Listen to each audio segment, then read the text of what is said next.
Hello students, continuing with the series of important derivation. आज हम बात करेंगे Biot Savart's law and its application.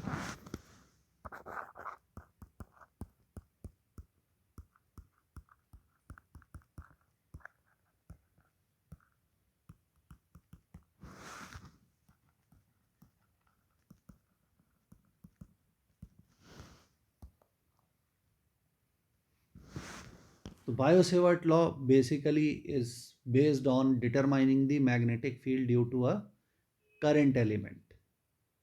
Current element क्या होता है, ये कई बार एग्जाम में पूछा जा चुका है। तो करंट एलिमेंट होता है आईडीएल। करंट की लेंथ के साथ मल्टीप्लाई कर देते हैं, उसी को करंट एलिमेंट कहा जाता है। और ये वेक्टर क्वांटिटी है। डायरेक्शन वही होगी जो उस छोटे से डीएल का मतलब है हमारे कंडक्टर की बहुत छोटी सी लेंथ।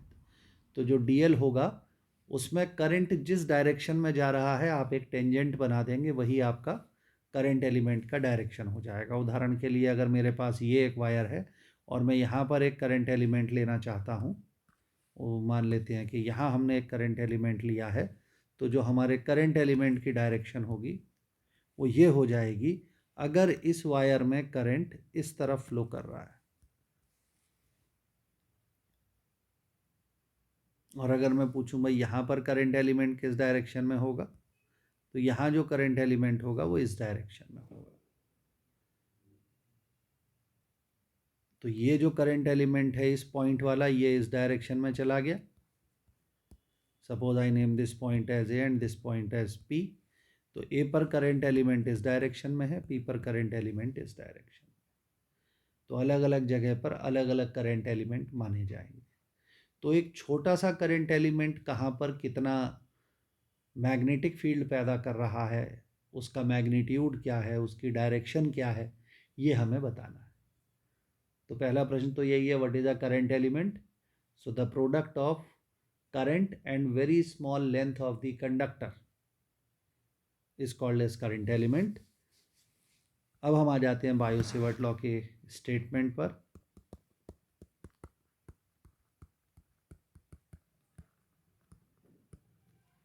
तो बायो सेवर्ट लॉ का जो स्टेटमेंट है, इसमें मान लिया जाए कि आपने कहा भाई ये हमारे पास एक कंडक्टर है और इस कंडक्टर में करंट फ्लो हो रही है। मान लीजिए इस तरह से करंट आ रही है इसमें, और यहाँ पर आपने एक करंट एलिमेंट मान लिया। मान लीजिए यहाँ पर एक छोटा सा आपने करंट एलिमेंट मान लिया। तो इस करंट एलिमेंट की अगर मैं आपसे कहूँ कि डायरेक्शन बताइए, तो आप कह देंगे सर डायरेक्शन तो हो गई है, this is the direction of IDL.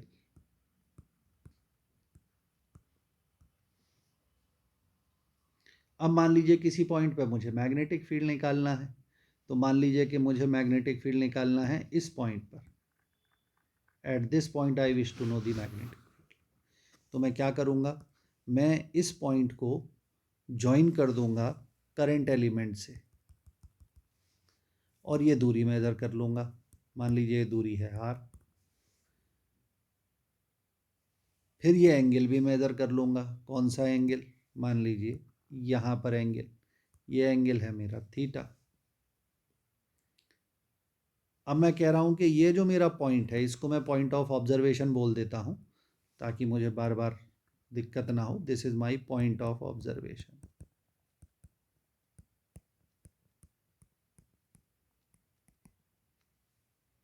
अच्छा, कुछ भी नाम रख सकते हैं, हम पी नाम रख लेते हैं।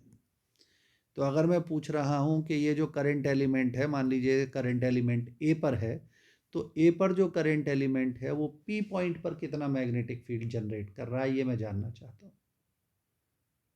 तो ये निकालने के लिए बायो सेवर्ट लॉ ने कहा कि d B is proportional to I d l. मतलब करंट एलिमेंट अगर छोटा होगा तो मैग्नेटिक फील्ड भी छोटा होगा, करंट एलिमेंट थोड़ा बड़ा कर दीजिए तो मैग्नेटिक फील्ड भी बड़ा हो जाएगा।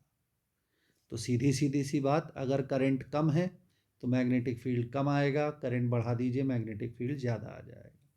दूसरी बात, d B is proportional to 1/r²। इसका अर्थ ये हो गया कि अगर ये पॉइंट पी और ए नज़दीक हैं तो ज़्यादा मैग्नेटिक फील्ड पैदा होगा, और अगर ए और पी के बीच की दूरी बढ़ा दी जाए तो मैग्नेटिक फील्ड कमज़ोर हो जाएगा। तीसरी बात, d B is proportional to sine theta, ये थोड़ी अलग बात आ गई। अब हमें ये पता होना चाहिए कि जैसे जैसे थीटा की वैल्यू बढ़ती है साइन थीटा की वैल्यू बढ़ती है। आपको अगर याद हो 10th क्लास में आपने ये टेबल याद की होगी, जो मैथमेटिक्स पढ़ने वाले बच्चे हैं उनको तो शायद दिक्कत नहीं आएगी, लेकिन जो मैथ्स छोड़ चुके हैं उनको याद दिलाने के लिए ये बात बता रहा हूँ।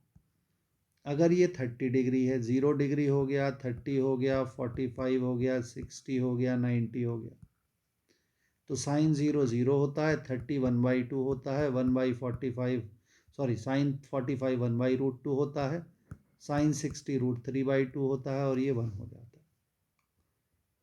तो जैसे जैसे हम थीटा की वैल्यू बढ़ा रहे हैं साइन थीटा की वैल्यू 0 से 1 की ओर बढ़ती चली जा रही है। इसका मतलब ये हुआ कि अगर हम इस पॉइंट को यहाँ बनाते, यहाँ बनाते, यहाँ बनाते, तो जितना ये पॉइंट हमारे इस करंट एलिमेंट के नज़दीक आता चला जाएगा एंगुलर पॉइंट ऑफ व्यू से, मतलब थीटा जितना कम होता चला जाएगा,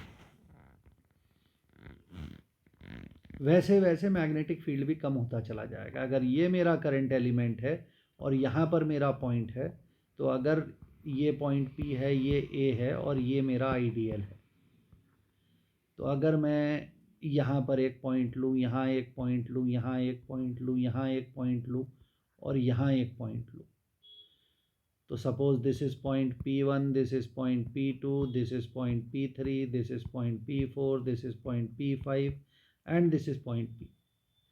तो P1 के लिए जो थीटा होगा वो 0 हो जाएगा, क्योंकि यही मेरा line joining the current element and the point हो जाएगा।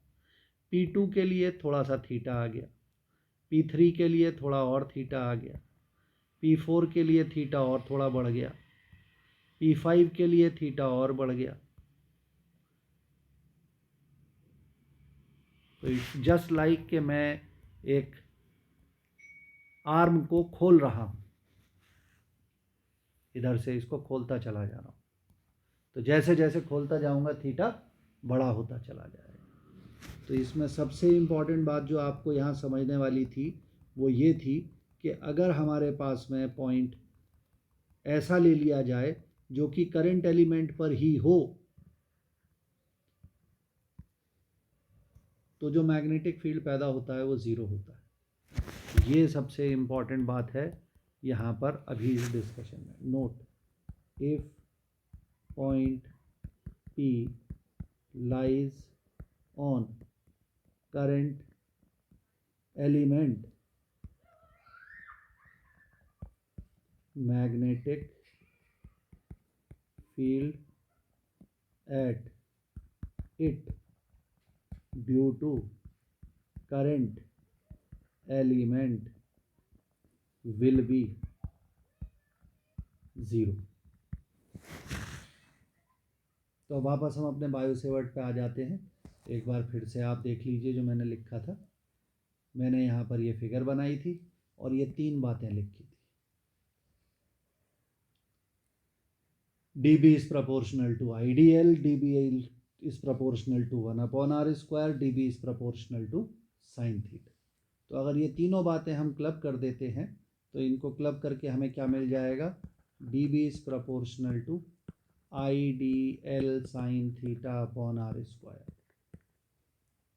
और जब हम इसको इक्वेशन में कन्वर्ट करेंगे तो बीच में एक कांस्टेंट आ जाएगा, μ0/4 IDL sin theta/r²। So this is our formula for Biot-Savart law. और ये कभी कभी एग्ज़ाम में पूछा जाता है कि इसे वेक्टर फॉर्म में लिखिए। तो जब वेक्टर फॉर्म में लिखते हैं तो IDL cross R divided by R3। यहाँ पर क्रॉस लगाना ज़रूरी है और आइडियल ही पहले लिखा जाएगा। सबसे इम्पॉर्टेंट बात है, स्केलर फॉर्म में डिनोमिनेटर में r² है और वेक्टर फॉर्म में डिनोमिनेटर में r³। तो ये सबसे पहले हमारे दिमाग में क्लियर हो जाना चाहिए कि बायो-सेवर्ट लॉ है क्या। तो Biot Savart law is a law that defines the magnetic field at a point due to a current element. What is a current element? Current element is the product of current and a very small length of the conductor through which it is flowing at any given path. अलग अलग current element की direction अलग अलग होगी, value बराबर हो सकती है. करंट के बढ़ाने से करंट एलिमेंट की वैल्यू बढ़ जाएगी, करंट के घटाने से करंट एलिमेंट की वैल्यू घट जाएगी. ठीक है जी. तो ये हमारा बायो-सेवर्ट लॉ कहलाता है. अब इसकी एप्लीकेशंस की बात है, so that I will discuss in the next video. Thanks for watching.